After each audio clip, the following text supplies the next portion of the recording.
Welcome to the Generous Business Owner Podcast, where business owners gain inspiration and encouragement to live a legacy, not just leave one. And now your hosts, Jeff Thomas, Alan Barnhart, and Jeff Rutt.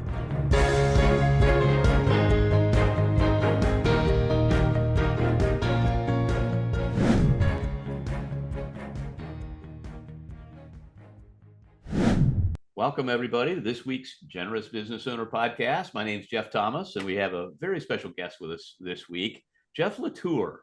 Now, Jeff has really helped Alan Barnhart and his brother grow Barnhart Crane for 28 years. And Jeff and I were recently at a conference together that the Barnhart Company was hosting. And I thought, man, it would be great to get his perspective, because Alan Barnhart really gives him a lot of credit for helping grow the business and that kind of thing. So I thought it'd be really interesting to see what a sort of senior executive in a large company that's really had the voting equity given away is like. So Jeff, welcome to the program. Thank you, Jeff. I appreciate it. It'll be fun. This will be a lot of fun. So tell us a little about you. Give us a little perspective. We always start with kind of, where did you grow up? What was your family like? Any spiritual formation stuff early, or did that come later? That sort of thing. Yeah. Happy to do that. Well, I'm a hillbilly from Arkansas. That's my story. Grew up in Central Arkansas. Went to the University of Arkansas. Got an engineering degree there, and just kind of did what I think what anybody from small town America do, just work, right? You just go to school, get your degree, go find a job, work hard, and it'll all work out. That's kind of the way I grew up, my dad's work ethic. And grew up in church. My parents helped start a small Bible church in the little town we lived in. But I sat on the back row and just kind of a normal kid. Didn't take my faith all that seriously. Moved to Louisiana and worked in the plants there for a few years. And when you're out on your own, you start to question what you're supposed to do as a grown up. Started adulting, and I figured at some point I was gonna get married. And I lived in Lake Charles, Louisiana. This will probably offend somebody from Lake Charles, but I lived in Lake Charles, Louisiana, and I pretty quickly realized that every girl that would leave Lake Charles had already left, and everyone that was left was not going to leave. So I needed to go to the big city, and that was Dallas. And moved to Dallas, and thought, a good way to meet people was to go to church. And I kind of stumbled on a Northwest Bible Church. I don't know if you know Northwest. It was in one of its kind of heydays, and that was the formative time of my life and spiritually. I joined a singles class, and it turned out to be just an amazing journey. It's where I met my wife. She's from Fort Worth. So we married there at Northwest Bible in the early 90s.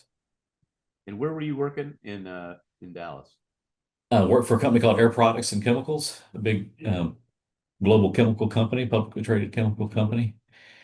And I had begun to move from engineering into business development, and actually became that one division I was in. I was their first technical salesperson. Wow. They said engineers couldn't sell, and I said, give me a try. And so I talked them into it at some point in my career. I was there 7 or 8 years. And then was Barnhart the next move? Barnhart was the next move. I'll tell you a quick God story that kind of lays the foundation. Northwest Bible was a great church, had great teachers. I don't know, Kirby Anderson and Howard Hendricks, and Wow. they were real connected to DTS there in Dallas, and just had these phenomenal speakers. One Sunday when my wife and I were engaged, we had gone to church, and the guest speaker was Dr. Bill Bright, Campus Crusade. He could rally some young people. And so he did what he did, gave a great teaching. And afterwards, my fiance, we got in the car, and she said, we were going to go to lunch. She said, I was watching you. And I said, well, what does that mean? And she said, I was watching you. And she said, I know that you're going to go. I said, what do you mean? She said, I know you're going to go to the mission field. I said, what? Because she said, I'm just watching you respond. And I don't know that I actually thought that, but she said, and I can't go. I'm not called and I can't marry Wow. you. So, so I'm had to think on my feet pretty quick. And I No said, kidding. I That's a lot to said, lay on you. I said, I don't know that we have to go. I said, but we can send people. And that kind of settled it. And she didn't call off the marriage. Oh, wow. And, you know, who would know that, just a few years later, that's what we would be stepping into with, joining Barnhart. Um, so yeah, it was kind of meant to be. So yeah. So anyway, joining Barnhart was that was in 1990, 96, 97. Yeah. Um, I had been with the publicly traded company for 8 years and had become pretty disillusioned by it, quite honestly. Just kind of mean, why do I work? I really like to work, and I couldn't reconcile working really hard for shareholder return only, no real purpose. Yeah. And to make maybe another long story short, I began to look for an opportunity to start my own business. My wife and I, in a much lesser way than what Alan and Catherine did, just said, we don't want to be rich, but we want to build something that could give. So we kind of made a deal with God, said, if you'll give us this, we'll do that, which is not theologically correct, obviously. But we were young, and that's my excuse. Anyway, spent 2 years, actually had a backing, and God closed every door. Wow. And I finally gave up, told God, I give up. You're not cooperating. And the the next week I got a call from a guy saying, hey, this is Alan Barnhart. A friend of mine, one of the guys that I talked to about starting a business, gave me your name, and let me tell you about our company that we're trying to grow. He said, we're a little weird. And he went on to say, but we think this is God's company, and we take half our profit and give it away, and wondered if you might have interest in helping us grow it. And that was my introduction to Barnhart. And the rest is history, at least as far as my career is concerned. When did I don't remember the year that they started it. I mean, I know he and his 80, brother 80, kind of took it over from 80, 86, and but I was it met I mean, we're Alan only in 10 years 96. we're only Yeah. like 10 years later. It's still not Yeah. that I mean, that's a big change from a big public company to I mean, how Uh, big was Barnhart at that time? What could have been 50 people and about 10 right. million in revenue. The line I use, I had a lot of friends. You were mentioned, you worked at Anderson. Yeah. I had friends that worked at Anderson and Cooper's and all Right. those guys in Dallas. And they all told me I was an idiot. This was just a scam because I was going from Fortune 200 to Fortune nothing. No fortune. No fortune. Yeah. And it was really a God thing. I mean, it seemed crazy. We had two babies, um, 2-year-old, 1-year-old, and one on the way when I changed jobs and to do that. And I got to tell you, it was. I mean, the calling was clear, and what made it like doable is that my wife, who's really driven by security, Hmm. said this is the right thing to do. So when she said it was the right thing to do, I knew that was God talking because it didn't make like logical sense to quit the career path that I was on. I was doing pretty well, Yeah, but that's the so purpose mattered. Yeah. but it seems like I mean, you told that last story for a reason where Bill Brightstock and I mean, Yeah. she clearly did see something in your eyes, right? You definitely felt something there. Is that fair to say? Yeah, but didn't know what to do What with that it. meant for Yeah. you, but it didn't feel Yeah. like get on the next boat to Africa. But maybe it would Yeah. become clear. So anyway, you guys had that discussion, and so I think that's cool that you give your wife so much credit for making that easier. I mean, that could have, I mean, I think that's frankly, that's a good principle to start with, is check in with your spouse. Sometimes we get such narrow vision. Well, that's my world. Let me make those decisions exclusively, but to include your spouse in those things. And that's amazing, their discernment. And in this case, a little surprise maybe on your part, even though you talked about it, right? Because she's driven by that security. So for her to make that vote, that had to be a nice gift for you. It was. I mean, she was, and it's not her style. Right. That's how I knew it was different. Just absolutely not her style. And it seemed high risk. If you fast forward to, that I was 32, 33 when I made that change. I'm 60 now. And, what I've learned about what God directed me in that journey was, or in that search, is I really wasn't really wanting to be wealthy, but I wanted to be in charge. I wanted, and the line I use is I wanted to be king. And what God has clearly said to me is, you don't get to be king. Probably because I won't steward it well. He said, but I'll let you serve the king. And that's been my position. My position is to serve, and Alan's who I've served in that leadership, because Alan, he has an incredible commitment to our purpose, and nothing changes that. And I think I serve well in that capacity, although I still would like to be king. But I love it that you admit that, because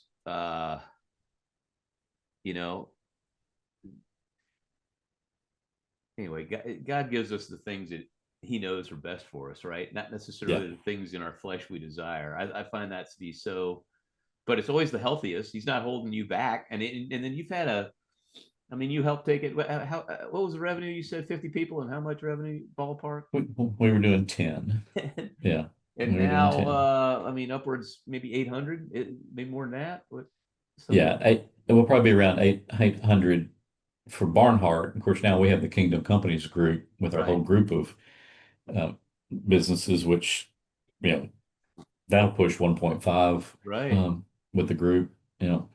So you do have a big job. It's just not quite the way maybe you had in your flesh had positioned it. No, that's right. But amazing story. 10 to 8, or even 1.5. You've been there for all of that. There aren't many people who have. Most people come and go in a situation, even as successful as that. What's kept you there? It's purpose. Yeah. I love what we do. I'm a mechanical engineer. This is like, I love the industrial settings. That's where I started.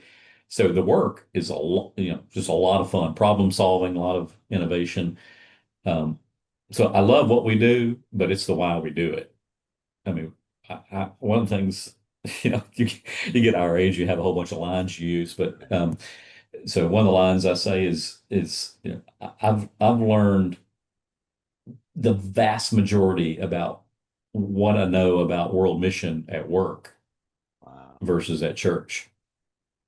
This is, so that connection to our purpose, and specifically the Great Commission in the hardest places, and that's the calling, the make money, to fuel that calling, and that's our role. And it's, I can't imagine changing, because I can't imagine my purpose being different. I think one of the unique things, obviously the structure where you're giving away half the profits is unique. But I think maybe equally as unique is the longevity of it, and so clearly there's more happening just by the sheer numbers of a $10 million organization versus a 800 plus, the Kingdom Companies group. But can you talk about how did the giving change over time? I know now there's 6 committees and all of that. Can you kind of explain how the evolution of that I mean, it's hard to give away that much money. It's Yeah, work. it is. It is. Um, yeah, of course, again, you've known Alan and Catherine well, and so the the giving away what effectively is half of net profit was from the very beginning. I mean, that Right. was $50,000 the first year. And they just sat with a couple of other couples that were there at the time and said, okay, what do we do? And even 10 years later, when we joined, um, we joined for a purpose and, to help grow the business. So we were part of Grove. I think we might have actually called it Grove at that point. Okay. And it was, maybe six couples sitting around in a living room once every couple of months with a little bit of money and kind of talking about what we had learned or who we had met and Love it. praying together. And it had always been Great Commission and always been the hard places, but it was really, really informal, in the beginning. Yeah. Um, but then and that itself is I think a bit of the model, which is Alan and Catherine said this this is a stewardship, and they didn't invite us to make money to be stewarded by them. They invited us into stewardship. So collectively, collaboratively into stewardship. Uh, that is also extremely unique. I know even in our small little generous business owner corner of the world where people think like this, I'm thinking of uh,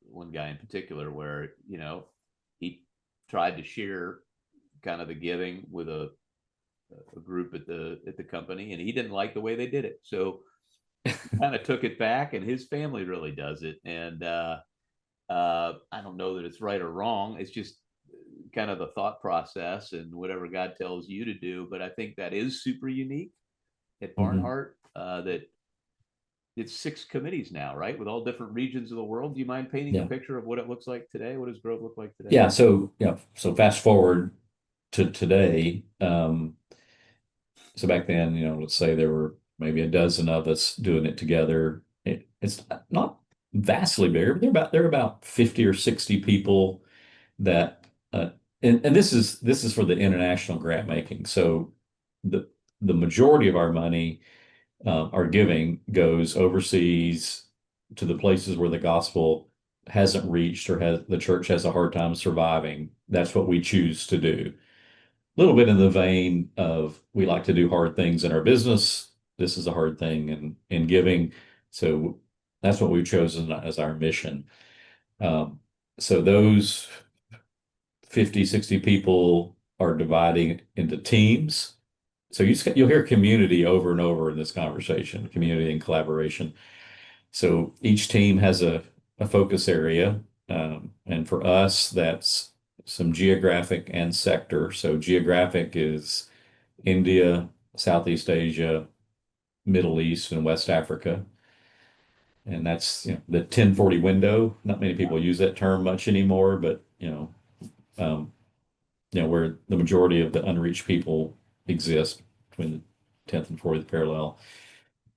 So those are the four geographies, and then we have leadership development. So, church leadership development and translation and translation scripture engagement.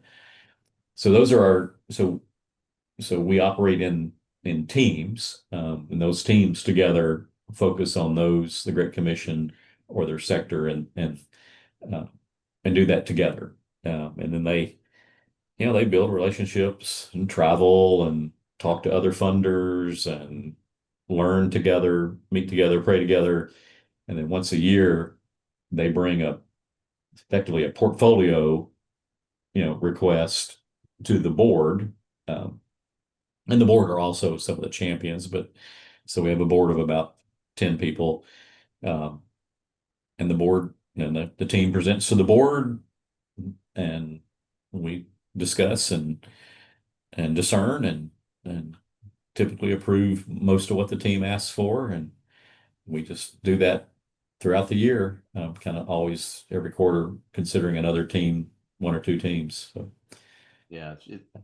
That's I, our cycle. I think the distributed kind of ownership of the giving is Yeah. really stewardship is really cool. And I know we've talked about it a little bit for uh, the folks running on the treadmill. What's the area that you've been most involved in? Yeah. So um, the Middle East became our area. And people will say, "Oh, how did you pick the Middle East?" And I say, I wouldn't say I picked the Middle East. I think God just assigned the Middle East to me. I didn't, like Claire and I, my wife and I didn't like, oh, we just love Arabs Right. and the desert and I mean, that wasn't that kind of thing. It was just like God said, yeah, I think we got a call and so, hey, Latour, why don't you take this? And so started traveling to the Middle East. Back in probably 98. Wow. Um, been to most of the region. So yeah, and it was just me back then. My wife would go some, but then we formed our teams as more people came along. So yeah, the Middle East is what I know best. Crazy. We always have, and another part of Grove is our people go. Yeah. We encourage them to go, and they go on company time. They don't have to use vacation or any of that, and we pay for it. So yeah, it's nothing to hear. Actually, my second son works for one of our companies, and he just got back from Bangladesh and Vietnam. He's doing Southeast Asia, and it's just a conversation you don't hear around the dinner table very often. It's Yeah, just I love your comment about I've learned more about the mission field from work than I yeah, have from church. I mean, you just don't hear yeah, that every day. And the fact that your son's there too, I mean, doing the same stuff in a different region is really, really cool. Maybe give us 2 or 3 minutes. What do you see happening in the Middle East with some of your partners? you know, um, well, uh, just a lot of things. When we first started going, it was pre-internet, so it was still a really closed society, or multiple societies. It's 400 million people, but it was very closed and very oppressive. Um, it remains oppressive, of course, but not closed. The internet has opened up the world. Um, Islam is a pretty dark religion.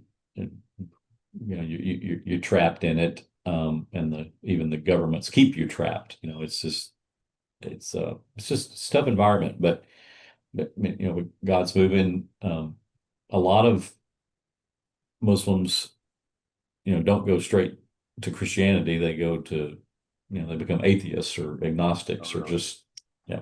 So Done with it all. it's a yeah, it's a journey. But there are just movements. You just see God move we've been doing it now more than 20 years. And part of that, a big part of that with SRG, which is a whole nother story. But um, so yeah, I mean, for example, you know, when we first started going to the Middle East, Yemen was an area that was very dark, very closed. There were groups of missionaries there. I don't know, probably in the late 2000s, they kicked all the missionaries out. A couple were killed. Nothing left. You think, oh man, just 50 years worth of work is gone.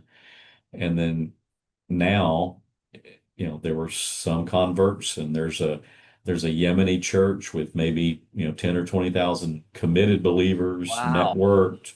They are kind of seeing themselves as the church of the Arabian Peninsula, so they're reaching out. It's and being in a position to support that indigenous leaders building their own church, not Western, and doing it with respect, but understanding we can help with resources in a careful way. Yeah, it's just wonderful. Wow. And there's of course Iran's a lot going on there. Movement in the Berbers, North Iraq. I mean, there's pockets in different places. Um, so yeah, I mean, God's at work. We get to see it. That's one of the beautiful things about Grove is it because of all these relationships and we tell each other the stories, we kind Uh, of we get to see what God's doing to a degree that most people wouldn't get that perspective. and then And you it's, also get to hear from your other committee members. I hadn't thought of that. yeah. So yeah, so we get to hear what's going on in India, so Right. Southeast Asia. I mean, and you get this kind of picture of God moving around the world. Yeah, and it's a very privileged to have it. It's not it's not lost on me that most don't get this viewpoint. So, um, I'm kind of a Barnhart Crane and Rigging super fan. So uh, but it never ceases to amaze me. This is just, it is so unique every time I hear about just that idea that you learn about missions at work. I just that just blows me away. But and I know there's some tension. We've talked about this before a little bit, but and I know you do a lot of business development. How aware are your customers in general about what's happening inside of Barnhart? Not very at all. Yeah. We every now and then we'll get a salesperson that's really excited and wants to kind of lead with Right, it. right. And we say, no, we're not ashamed of it. We absolutely would describe what we're doing, but we don't want to lead with it. We don't want that to be our sales pitch. And of course, the world's changed. It's not so much of a sales pitch as it used to be, but no, it most customers wouldn't know at all the specifics because we wouldn't have told them. Now, some discover it. Right. They can read up. Lots discover it, and they build relationships with our people, and they get a sense that we're different, and they get a sense that we give. They wouldn't know the specifics. This will sound a little silly, but one of the most I don't know what would I say, the strongest witnesses we have with our customers is we send out an electronic Christmas card, have for 15 years. But it is, and I'm kind of proud of the marketing team. They do a phenomenal job. I mean, it is like gospel centric, Uh, and we send it out to our email list that has 80,000 people on it, wow. and we get more responses to that than anything else we do from a marketing point of view. Thousands of people respond and have for 15 years. They've probably gotten probably sent out 1 million emails. And I think in those years, we've only had maybe 4 negative remarks and thousands and thousands and thousands of affirming um, remarks. So, they learn just from that who we are at heart, which is cool. So it's not just hey, Christmas tree, Merry Christmas. It must be a little overview No, of what's no, going on no. inside the It's company. yeah, it's Okay, yeah. so They're that's a really little insight. That's the yeah, opportunity to share the gospel, but also kind of reveal behind the curtain a little what's going on. yeah. And Okay. so it's a good time of year to do it. But no, Yeah, we no, don't we I like it. don't I think we it's a don't great lead. idea. We don't lead with it. We've always Yeah. struggled with that. We're on this path to give away Arcos and our company, and given 20 so far, hopefully another 10 this year. And I think we've done a terrible job of telling the story, but at the same time, um, God reveals that path. But I like that idea. I like that idea. You Nice. we didn't even until I mean, you've heard the story, but in the mid 2000s, even were starting to grow. Um, we didn't tell our story to anybody. Right. I mean, we kind of took it to heart to keep it, just protect ourselves, protect our own pride, and um, but several people spoke to us about it's kind of stewarding the model Yeah. that um, and it's a story worth telling because the business and what God's done is God's story. I mean, kind of he's done an amazing thing. So we don't speak when we speak about it, it's not like it's long since past what we could do. Right. There's no doubt that this is a God thing Right. because there's just no doubt. So we tell his story and try to tell it well, and give him the credit for it too. And then I think maybe more relevant, because frankly, this helped you be recruited, that story to people as you're hiring, sort of internally. What does that look like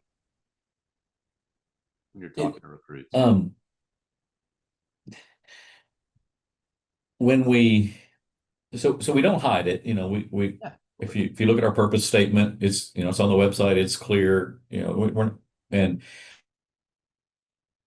when we interview, for like leader positions, manager positions, I'd say we always bring up the purpose, because we don't want to bait and switch. We don't want somebody to discover something that they don't agree with. So we say, hey, have you looked at the purpose? Just want you to know what we're about. This is what every organization has a purpose. We're just sharing ours with you. You don't even have to agree, but it is who we are in terms of why we exist. Now, our mission, our values, you absolutely have to salute and follow. So we communicate that early on. And I think there are lots and lots of people who would not necessarily believe it or actively practice their faith, would go, yeah, it's pretty good though. I'm kind of glad they do that. The owner's not getting rich, and they do good stuff, I've heard. Right. But there's another dynamic that we have that I think, because of the purpose, we also attract a level of talent that our industry wouldn't otherwise attract. We couldn't afford them. They wouldn't have any interest. Oh, Um, so, so we get some really talented leadership, um, that view this, that feel called to it. yeah, Um, and I'm one of those too, I from, think so. 28 years ago. Right. Uh, I mean, you gotta like the business, but I think, yeah, it's got a calling element for certain people. It's a smaller group, certain people. Let me go back to something you said. I want to get this right. You share the purpose statement, and you said they don't have to agree with that, but they do have to agree with was it the mission and The values? mission and values. Okay. And how do So, you delineate between purpose statement versus those two? well, the purpose statement is why we exist. I mean, we exist to glorify God. Looking at it on the wall, but developing people, encourage them to use their skills and gifts in His service through constructive work, personal witness, and ministry funding. So we just say this. We could We say are. that's who we are. That's why this business exists. You're We could why. say, it's for shareholder return. It could be to save the world. Right. Right. Um, get to Mars. Whatever. Right. Um, we just say this is our purpose. The ownership has set this purpose. So you can take it or leave it. We just want you to know it. Got it. Now, our mission, which is to improve and grow to be the best in our industry, and then our values, which talk about how we do business, we say, of course, you have to agree to those. Right. This is how you have to work. But Right. purpose is informative. Mission and values are required. Got it. Okay, that's helpful, I think, to everybody to. I think that's really good to delineate those and Yeah. not blow past them. I mean, we're doing a lot of that work now, so it's really helpful to me. And then Yeah. I'm sorry. Go ahead. no, finish your thought. I was gonna say we have, um, adult children now, which is, obviously it's a new phase of life, right? So we have 4 adult children, a couple of them are married, and they're looking at careers, and so we talk to them about, when you choose a business, probably not your first job, but maybe, but why does the company exist? What is its purpose? Everything has a purpose, stated or not. So just at least consider it. What's the purpose of what I'm doing? Exactly.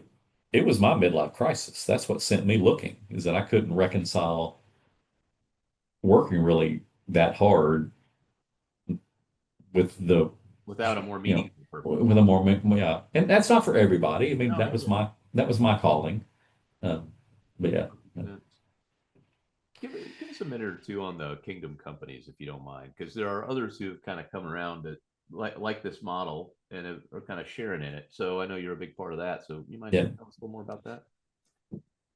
Well, of course, the Barnhart model that you mentioned, a little bit earlier on, Alan and Catherine, as the company became worth more and more, they saw a stewardship issue, just simply with the wealth of the company.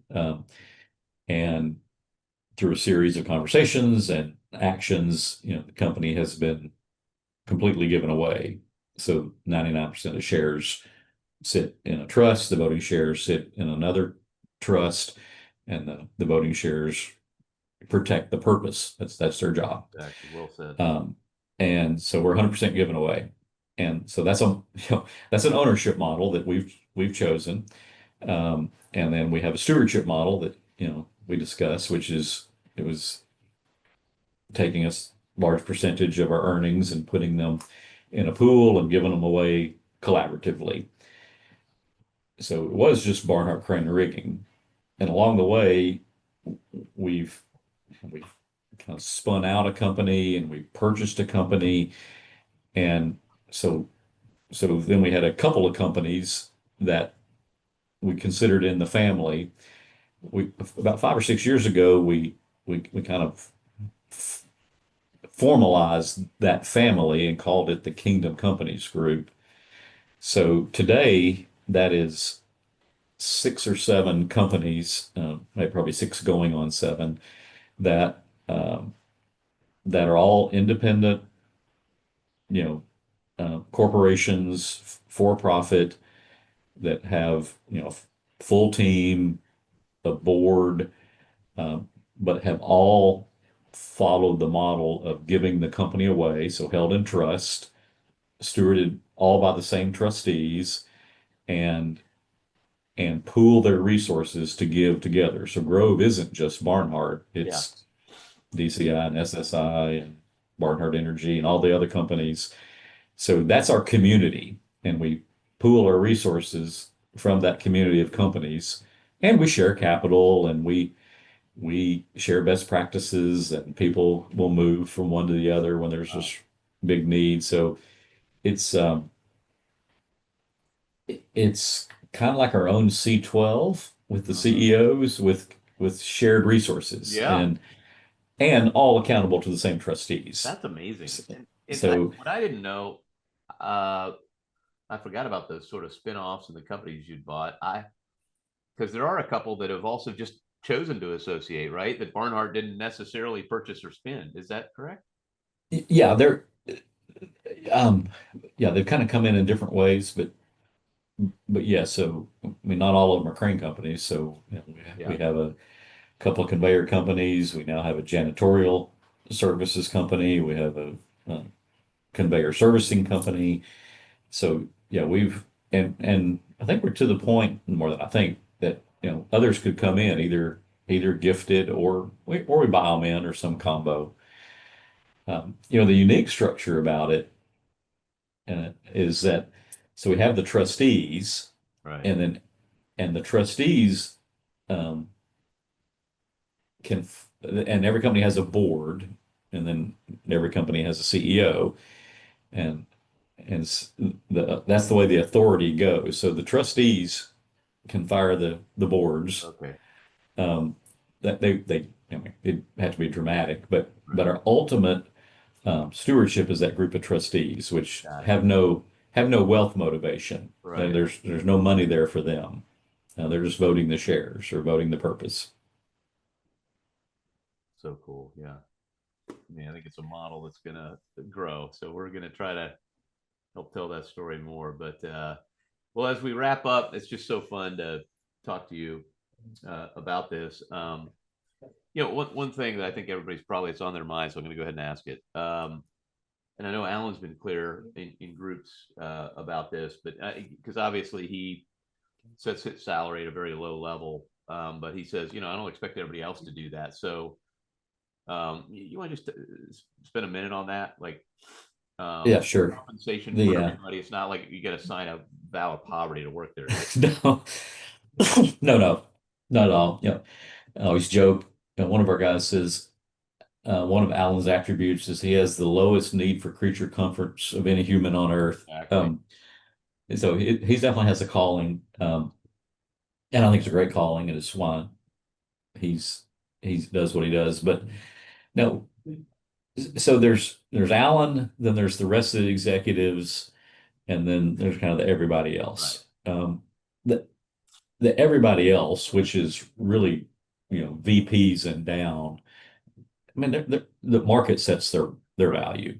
I mean, I mean, You're the market competing sets with their value. somebody There's no discount pay on. package as any other competitor.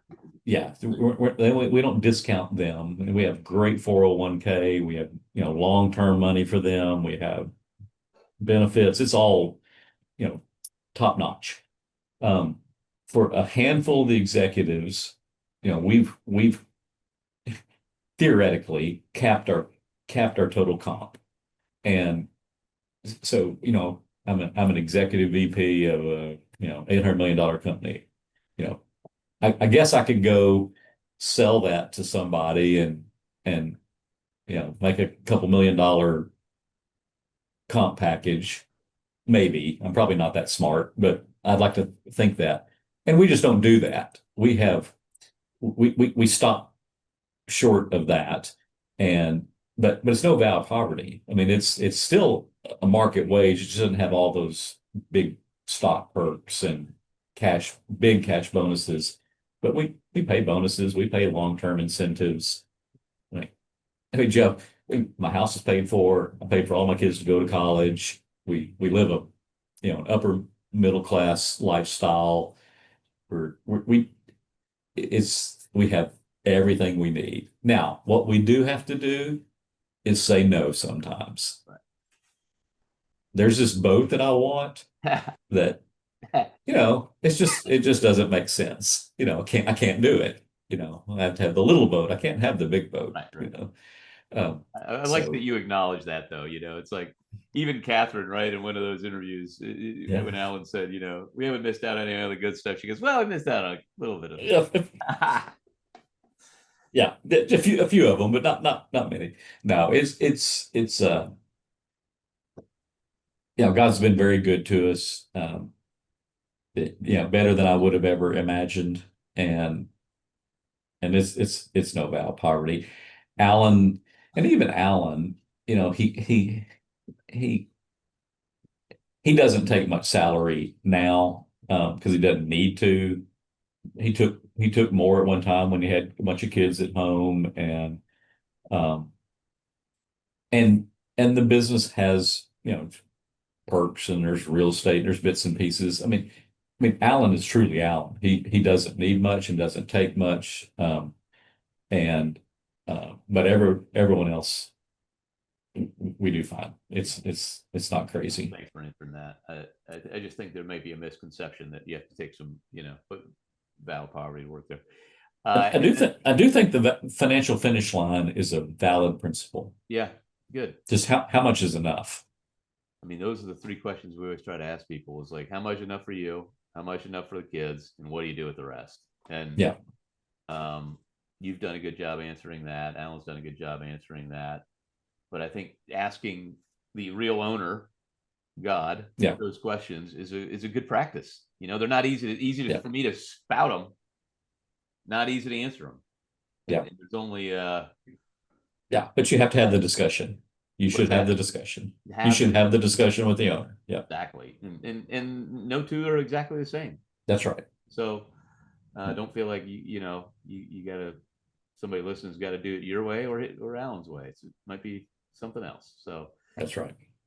well, you maybe you went there with the advice you give your kids, but you know, for the somebody behind you on this journey, maybe you repeat something you already said or something new comes to mind. What's some practical advice for somebody behind you on the journey? I think it's about posture. I get so excited. We have a bunch of 30 somethings in our company. We're missing 40 somethings. We kind of, that's a whole other story. We can talk about people development, but we have a bunch of 30 somethings.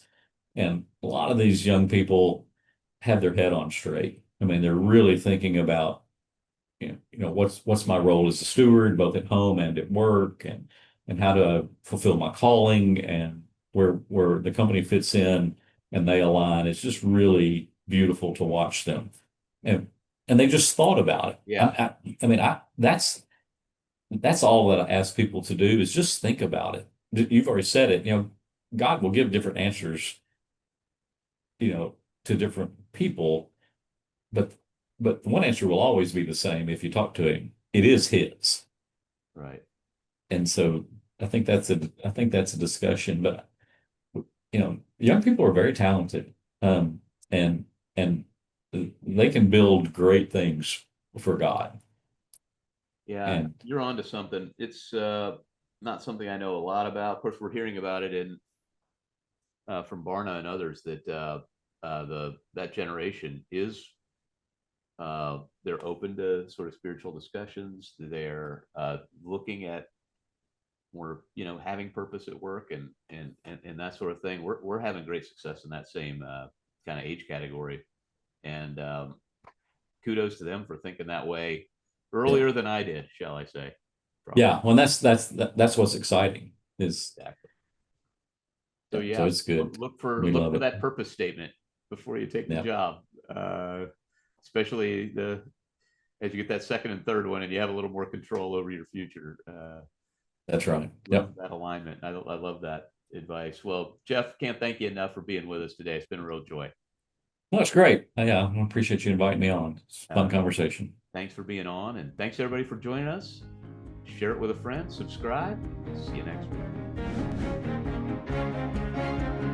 Thanks for listening to the Generous Business Owner Podcast with Jeff Thomas, Alan Barnhart, and Jeff Rutt. Make sure to follow the podcast so you don't miss an episode. You can find the guest contact information in the show notes. Stay tuned for the next episode.